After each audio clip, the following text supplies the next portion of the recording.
Hey guys, so in the first episode we are going to be designing the initial part of the zoo, of this Antarctic zoo.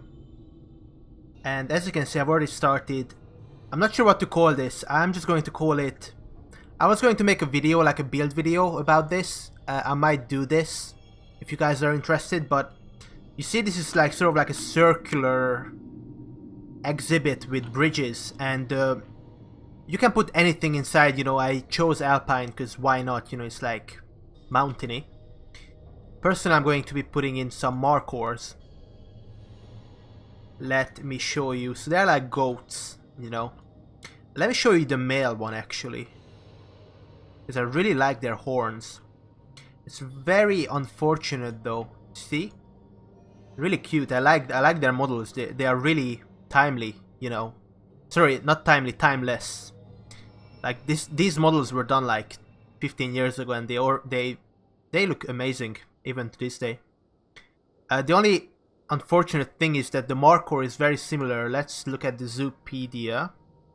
So the Markhor is an endangered 2-star animal, but it's very similar to a 1.5-star animal called the Ibex, in my opinion. Obviously their horn is different, but it's, you know, the same fucking biome. It's a goat. It's the same thing, let's be honest. The Ibex is not endangered though, so I'm using the Markhors. An interesting fact about the Markhors is that they are endangered. I think they were critically endangered, to be honest. And they set up some rehabilitation, not rehabilitation, but I guess scientists or like people that wanted to save these animals set up a park for them where they bred them. But unfortunately nowadays they are very genetically not diverse, and the reason why that's a problem is because of interbreeding. They don't live for very long, and they are not very healthy, unfortunately. But at least they save them, right? In game they don't live for very long either. They're really short living animals, and of course the males always fight with each other. They don't kill each other like carnivores, luckily. They just fight, you know, using their amazing horns. And as you can see, I keep getting this not contained. We keep getting this not contained error. And of course it's not contained. There's all these like holes I need to patch up. One tip I'd like to share with you when it comes to exhibits like these is that you can place a rock here and it actually blocks the path of the animal. The only problem is it doesn't count as an exhibit, so you'll still need to put some sort of a, you know, fence like that there, or something, you know, or block it off like this with some terrain. But as I said, the animals don't actually, they cannot get through this rock. So at least that's one step towards the right direction. What you are hearing in the background is let's talk about the inspiration for this whole Tundra park. Okay? A lot of, like, I would say like most of the inspiration I get is from World of Warcraft, the MMORPG, where in their second expansion, so there was the, you know, normal vanilla World of Warcraft, then one expansion came out, and then the second expansion, the most famous one, is called Wrath of the Lich King. And in Wrath of the Lich King, you would go to a continent that is very, very cold. It's called Northrend. And all the zones there are very, very cool, no pun intended.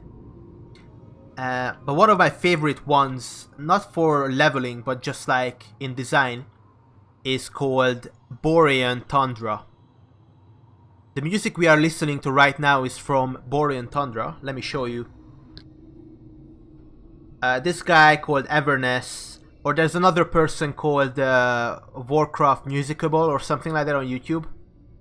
These guys uploaded ambience and music, as you can see. One of my favorite soundtracks from this zone, so from Borean Tundra, is called Riplash. Somewhere here. Let's listen to it.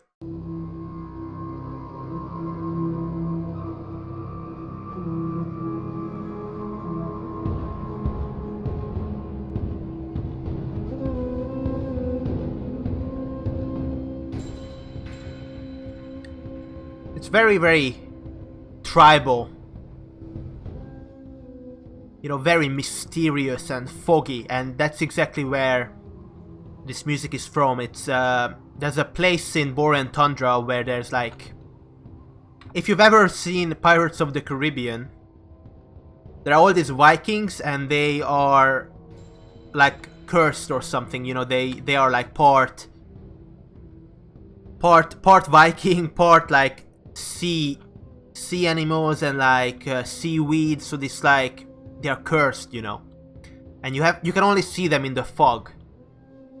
But there's other parts to Borean Tundra that I want to show you. Just like, let me show you the real life one. So this is, you know, in real life it's called not Borean with an N, but Boreal with an L. Boreal Tundra. As you can see, it's a mixture of red and yellow, some pine wood. You know, it's a reindeer lichen, I think it's called. There's a moose there, so this is probably in like Canada or somewhere. That's my favorite part, and if you type in Borean Tundra, so that's the in-game one. It's a bit small, but are there any images? There's all these like yellow and red zones as well in the game. A lot of rocks and a lot of geysers. Geysers? I don't really know how to pronounce it. And this is what I want to reproduce. I want to reproduce these cool fucking rocks, you know, at the very beginning area in the game. I want to have... This is actually Boreal Forest, so that's an actual biome in the game. This is Tundra, this is Boreal Forest. And Boreal Forest is very red, you know, and green. Similar to what I want. But I might even use something like... I might actually go and... that's a cool idea. Use Savanna. That's a bit too much, to be honest with you. Maybe like a darker hue. I don't really know. I'll figure it out. I'll cut the video anyways, and you can see. But I wanted to explain my inspiration, the in-game music, and there's other zones as well. Borean Tundra in World of Warcraft is just one zone. All the other zones in Northrend, I want to incorporate them somewhat into the zoo, you know. So what I'll do is I'll be working on this exhibit. I'll try to figure out a way to get a jeep ride, you know, somewhere through this exhibit. The coolest part about this exhibit is not even like the exhibit itself to me, but for whatever reason I really like how it looks on the map. It looks like an actual like in-game like MMORPG zone or RPG zone. I don't know, it's really cool. I really like that. But yeah, I'll be working on this, adding some plants and a jeep ride through here, and I will show you when it's done. This is what we have so far. This is very much a work in progress, even this very beginning part, but I wanted to showcase this before I went to bed. So the best way I would describe the first part of the zoo is a fight between ancient tribalism and modern progress. As you enter the zoo, you are greeted by two of these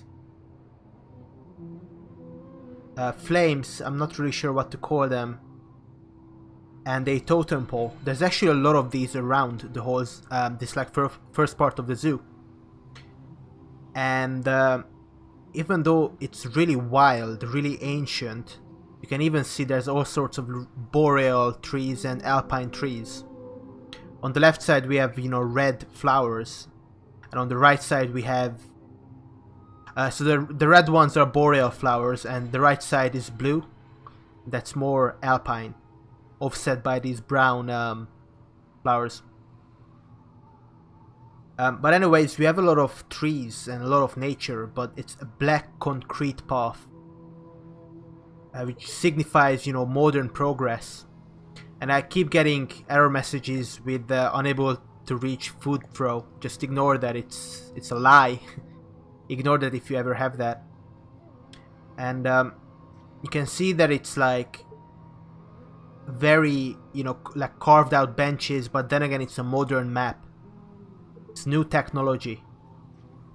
Just 1 second. Markhor 2 is thirsty. Maybe they cannot get there somehow. We'll have to clear out that path a little bit. And yeah, why not? Let's show this part first. So this is the Markhor exhibit. This is the circular mountain exhibit as I talked about. And guests can come up here on this little mountain path. Again, there are these torches around so they can see in the dark. It gets really dark when the sun goes down in the Arctic. And they can cross these little gaps using these bridges, which is really nice. It's all stone wall. Even the path is stone. Originally I used Tundra path, but I switched it to stone path. Even though the Tundra path looks better, I know that I'm not going to use stone path anywhere else in the zoo, so I might as well use it here. And with that, let's show the Caribou and the Oxen exhibit. It's very, very weird. Extremely weird. So weird. I wish I showed this before I unleashed all these animals. Now it seems really cluttered, but let me explain so you can understand my inspiration. So I wanted to incorporate... these animals live in the tundra, but I wanted to incorporate, as I said in an earlier part, the redness of the boreal forest. And to do that I actually used savanna grass. It's the red grass, and grassland grass, which is the white one. Everything else is just like tundra or boreal. I also put down a geyser. Geyser, I don't really know how to pronounce it. Because that's what these are. These are, you know, little ponds. Because it's sort of like hot pockets in the tundra where these caribous come to drink and eat. And it's all like very, very tribal, you know. Even the fence gates are like put here by the natives, so to say. And you just don't feel welcome. Even though it's a zoo for guests, you don't feel welcome here. Because you are different. Because you are too advanced, you know, technologically. This is like an ancient land where they put out, you know, food for the animal gods and whatnot. And this is what happens when guests come in. You know, they go up there to look for the Markhors, whatever. But then they turn around here to go check out the caribous and the oxens. There's also all sorts of like fancy fountains, they think. But it's all like they don't get it, you know. They just don't get it. This is the part where they can check them out. It's very nice actually. This part is a little bit higher. It's sort of like an edge, like a cliff edge. They come here. There's like all these like ugly looking like aggressive totem poles. They come up here and they like, oh, they can donate, nice, but they don't feel welcome. And there's an old town part where I guess the Inuits, they used to sell fish, so we have sushi. We also have some shish kebab for the adult male guests, because sushi is preferred by women. And coffee is preferred by all male all adult guests. Cheesecake. This is the old town part. Toilets and everything. But again, there's a contrast here because the old town part. Let me show you around. So this is where you buy the food. You come through this archway. There's another totem pole here, you know, really aggressive. Another arch. I use the canopy as an arch here. Toilet. But let's feed the belugas real quick. Oh yeah, I uncrated all the Beluga Whales and the Narwhals because the locals, you know, hunt them. And the locals are really good at not overhunting. But yeah, this part is just right off here, the old village. And this is the part I wanted to show you because the old village, recently, you know, all these modern businessmen to open the zoo and whatnot, they built a... This pier was here before because obviously these are... these Inuits are fisher folk, you know. They have their own boats and everything. They go out and hunt whales and all sorts of fish. But all these businessmen, they put out modern stuff like lamps, flower posts to make it pretty, you know, ATMs, you know, vendors. And they even have this lighthouse gazebo just to make it fancy. But then you have like this old village part, and then you have to come through here to advance in technology, or technologically advance. And it's a nice contrast. This is not finished yet. I want to put more stuff around here maybe. I want to do something with this part of the Tundra exhibit, and I need to add a lot of stuff, guys. In this part, this very initial part of the zoo, I already used up a lot of space, unfortunately. I need to find some space for the polar bears. You know, the wolves, grizzly bears and whatnot. Somewhere around here. I used up so much. I used up more space than I thought, but I still need to add to this very initial part. I need to add the Extinct Research Lab. I need to add an entertainer stage. Maybe a bigger gift shop. You know, very modern stuff. Even like a discovery kiosk. So what I'll do is I'll put like a very modern, like very, very technologically advanced part. Again, maybe around here to offset the tribalism. And maybe even here, so it's kind of like a fight in between the old and the new. So yeah. I'll let you know when I've added some more stuff.